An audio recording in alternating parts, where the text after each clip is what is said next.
if you do 100 things 1% better, that'll make a big difference. Or if you do 10 things 1% better, it makes a difference. The key thing though is to making sure everyone in your team has got the capacity to put forward new thoughts, new ideas. This will make the boat go faster, which is my favorite all-time line.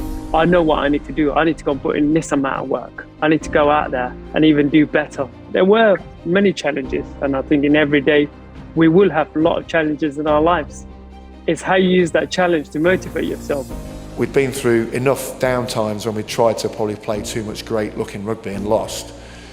To do that again, all we realise is you just got to win the bloody game. It doesn't matter how you win it, just go and win the bloody game and get off the field with the trophy. The thing that I was most proud about was being part of a team to deliver the best Olympic Games ever.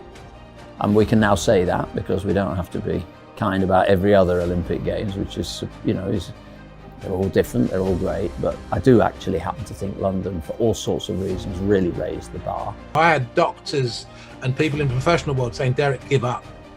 And I couldn't give up because I knew I had a lot to give, and I could just give me a season, just give me 2 seasons, and I'll prove what I can do. When I was 13 years old, and I was like, and boxing wasn't an Olympic sport for women, and I was like, yeah, I'm going to be in the Olympics one day, and I'm gonna win a gold medal like my hero Muhammad Ali.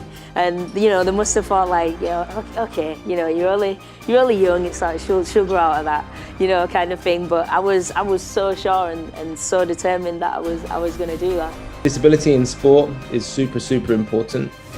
Sport can bring a lot of people together. It can also show disabled people what is possible, and having the opportunity to get involved in any type of sport is, I think, a key opportunity for everybody to have. Playing under the spotlight of professional sport with 90,000 people watching in the stadium, how do I get confident trying to catch a ball when it's windy, raining, the conditions are horrible? Well, I do that by the preparation that I put into it. Through the week, it's putting in the hours, it's going out there when it's hailing, windy, rainy, and getting myself being comfortable when I'm uncomfortable. It's not just about football. You think about all the females that are going into refereeing now, physiotherapy, and they might think I'm not a great footballer, but I can see a female doing that job, the visible. Now I can dare to dream and think, oh, well, maybe I could do that when I'm older. So sometimes being visible is so important. I think by having the right spirit, the right culture, the right people around us within the team, and attracting the best people to come and work here, and having great facilities, great drivers. And it's a team sport. It's the biggest team sport in the world, where you've got to get everybody dancing in time. When the pressure's on, it's easy to run. But actually for me, and in most athletes' minds, failure, loss is learning. You learn by your mistakes.